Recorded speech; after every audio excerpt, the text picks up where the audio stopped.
Chapter 2. Thrones are pregnant with lies. In a span of 7 years, Tommy and his father's relationship had gone through a full cycle. It's not that he wasn't loved by the Emperor as a child. He remembers the hugs, the kisses, the mountains and mountains of gifts he'd find in his room for no occasion in particular. It's the fact that to his father's passing by, eventful but rare visits, Tommy much preferred his mother's constant presence. Things have changed a lot after the Empress passed away. The very event that broke the royal family brought the prince and the Emperor together, like a butterfly stammering in the darkness. Tommy was searching for his light, and he found it in the face of his father. He admired him in every way, wanted to be like him, wanted to make him proud. It is true that his initial interest in the empire's matters came not from his love for his country, but to his family. Over the years, as he turned from an obnoxious 10-year-old to a noble young man, more and more duties were passed on to his shoulders, weekly activities that Tommy and his father did together, hunting, walks in the garden, long nights where they would whisper of the country they would build together, turned more and more rare, until there was none at all. It was fair, it was expected. The Emperor was a ruler before he was a father, and it's not like he wasn't present in Tommy's life at all. His reports were looked over, corrected if that was necessary. The fact that there were no complaints about the quality of his work meant the Emperor was pleased with him, and yet, sometimes, lying in his bed and staring at the ceiling, Tommy wonders at which point did he turn from the Emperor's son to his colleague. The other day he was passing by Fundy's chambers, and through the open door he got a glance of him and Will were laughing and smiling over a letter, probably from Lady Sally. It made something deep within him ache, and he ran before either could notice him. Seeing this stranger next to his father stirs up similar feelings in Tommy's chest. More so when the Emperor asked Rambo to join them at lunch. Tommy doesn't understand the reason for this special treatment. Yes, the Emperor has brought commoners to the Imperial Palace before, but never have any of them been invited to eat at the same table as the royal family. It's an honour not every noble is found to be deserving of, and the only thing Rambo did so far was anger Tommy and get him in trouble. As a crown prince, Tommy was taught not to doubt the Emperor's decisions. Doubt leads to defying and disobedience to chaos. Shame of the accident in the gardens is still hot in his bloodstream, and Tommy holds on to that feeling of resilience and anger and squeezes it until there's nothing but pitiful embers. Tommy keeps silent as they reach the open doors, and Phil nudges Rambo forward into the dining room. It's one of the casual ones that is used outside of events and celebrations, when it's just them, the royal family. Decorated in warm colours and with sunlight flowing in freely through a giant yellow-tinted window, it seems like the walls are made of pure gold. Rambo's mouth falls agape, and he freezes in the entrance, Tommy almost bumping into him from behind. "Move," Tommy says. "I'm sorry." Rambo quickly whips around. "I just never saw anything like this before." "You've never seen a dining room?" He is careful to keep out the displeasure in his tone, but still stumbles into a disapproving look from the Emperor. If there is someone that his rude demeanour surprises today the most, it's Tommy himself. Usually he is better at keeping himself put. Perhaps it's the tiredness finally taking a toll on him. The hardest part hasn't even come yet. He needs to concentrate. Tommy doesn't like postponing his duties and wasting time on unnecessary breaks, but if Wilbur does show up at the lunch, he knows that he's going to need some real rest afterwards. And as the saying goes, it's just the moment that Wilbur chooses to appear. "Forgive my brother," Honey's sweet voice croons from behind. Theseus is not at fault that he grew up in this luxury and consequently doesn't have enough appreciation for it. The second oldest son of the Emperor, though only a few minutes younger than his twin brother Techno. It's frankly a bastard. But he is well-mannered, but he is a well-mannered bastard, and it makes matters 10 times worse.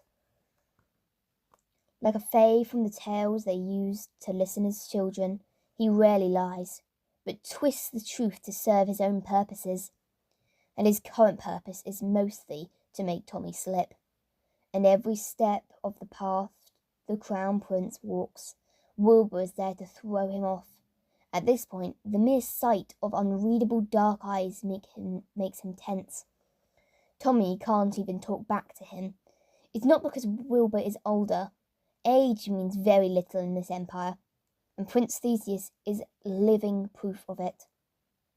But because any word that leaves his mouth might be used against him later, and there is a limited number of things that Tommy cares about more than the royal family's reputation, not even a muscle twitches on Tommy's face as he slowly turns to face his brother. "Good afternoon, Wilbur. I assume you haven't greeted His Majesty yet?" Wilbur narrows his eyes, a silent admission of his defeat. And as if nothing happened, he turns to the Emperor. "Father, I'm so happy to see you in good health." The Emperor nods at him back. "Wilbur, meet my guest, Rambu." Rambu comes to his senses at that. He bows clumsily under the prince's long, studying look. "Ah, you must be Rambu."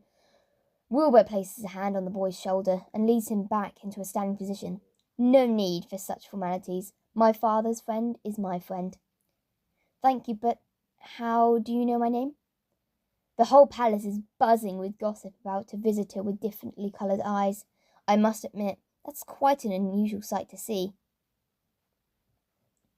Wilbur's smile looks very welcoming and warm. It's enough to fool anyone but Tommy.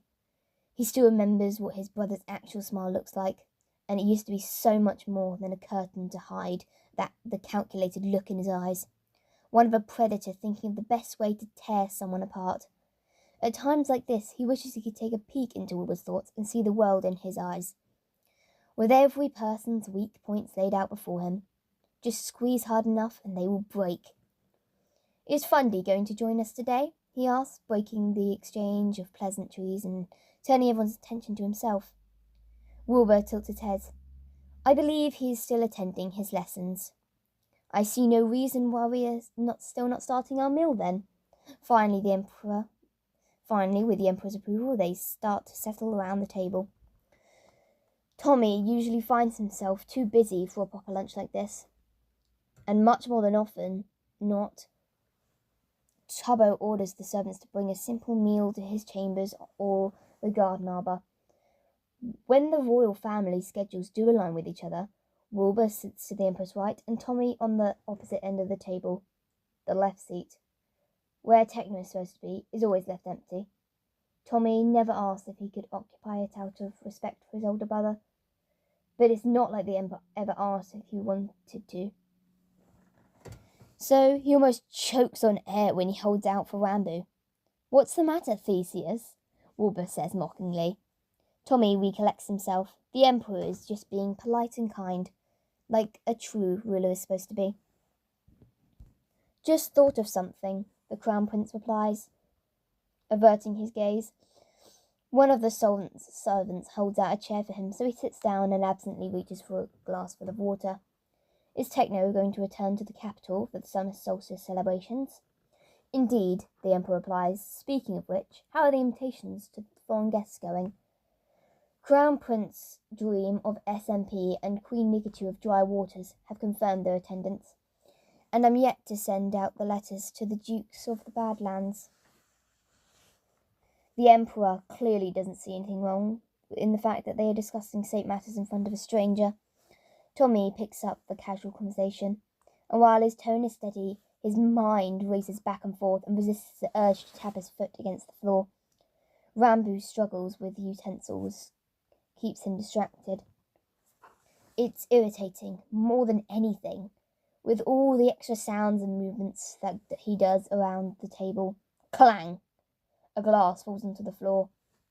Rambu stares at the shattered pieces with wide eyes. Instead of scolding him for breaking the expensive object, the Emperor leans closer and asks in a worried voice, "Did you get hurt?" "No." Rambo says, his shoulders spiking up to his ears.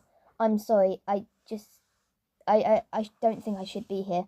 No, Tommy agreed, glancing up and then lowering his gaze back, pretending to be extremely interested in a piece of sweet bread on his plate. When was the last time the Emperor sounded so caring about him? A distinct feeling of being watched prickles to the back of Tommy's neck. Wilbur doesn't even try to hide interest, propping his chin up on his hands with the expression of a person watching a show performed specifically for him. From that look alone, Tommy knows that he has made a mistake. He doesn't yet understand the emotions swirling in his chest, and Wilbur already took note of them, and how they can be used against the Crown Prince in the future. Tommy swallows down his worry. Meanwhile, the Emperor reassures Rambo. It's okay. Would you rather have a meal in your room? The boy nods. Tommy can't help but feel a certain degree of relief at that. A couple servants come in, summoned by a ring of a bell on the table. One of them escorts Rambo and will properly show him the way to the guest rooms. The other cleans up the broken glass. The table is at silence, and only when the servants leave and close the doors behind themselves, Wilbur clears his throat. So, he says, lightly touching the corner of his lip with a napkin, Rambo. The Emperor chuckles. Quite an endearing young man, isn't he? He is. Though not everyone at his table might agree with that. A pointed look is thrown at Tommy. I heard Rambo had quite an unpleasant encounter with Theseus today. Winds comes fast, but the rumours in the palace spread faster. Tommy puts his fork down, perhaps a little bit louder than he should have. That was a simple misunderstanding, he says.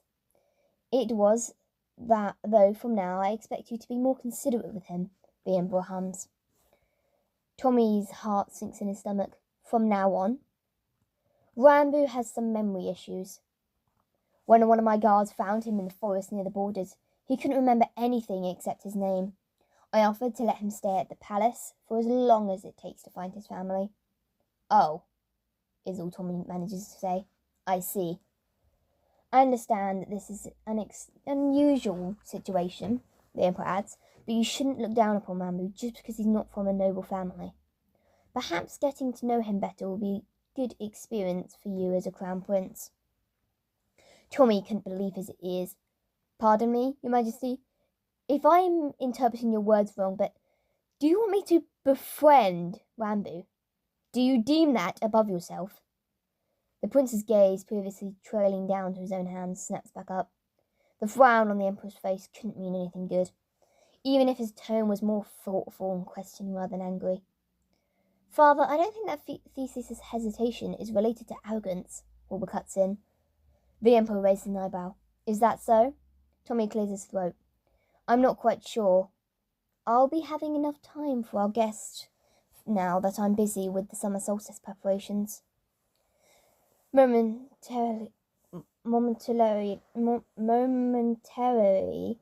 surprise brought by Wilbur's interference is quickly brushed away.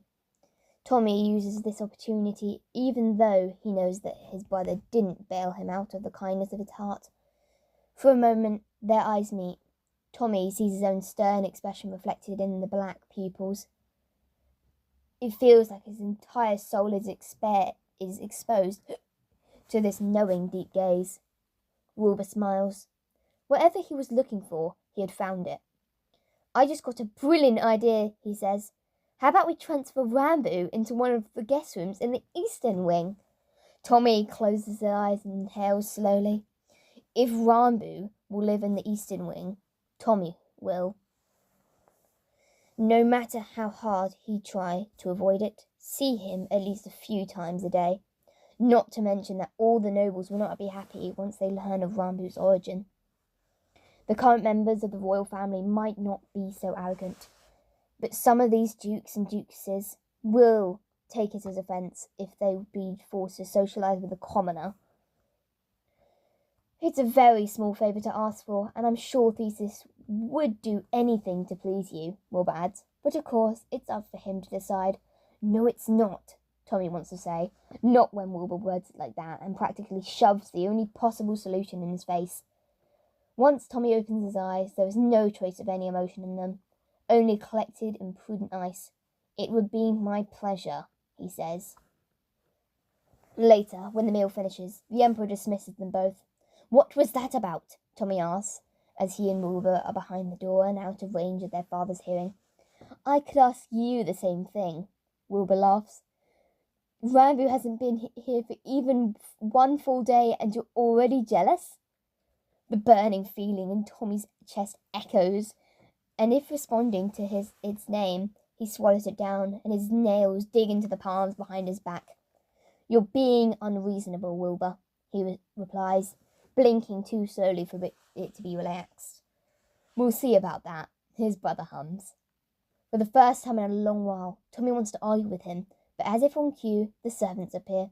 Tommy doesn't want to deal with rumours on top of everything else, especially now that the responsibility for Ranbu's stay at the palace was practically transferred onto him. So he watches his brother smirk and leave in tense silence. Wilbur's teasing him, waving a red fabric in front of a caged bull, challenging him to break out. Tommy's not an animal. He is patient and reserved, and an example for others to follow. He knows he has made a mistake by showing a weakness in front of Wilbur, and Wilbur's stubborn to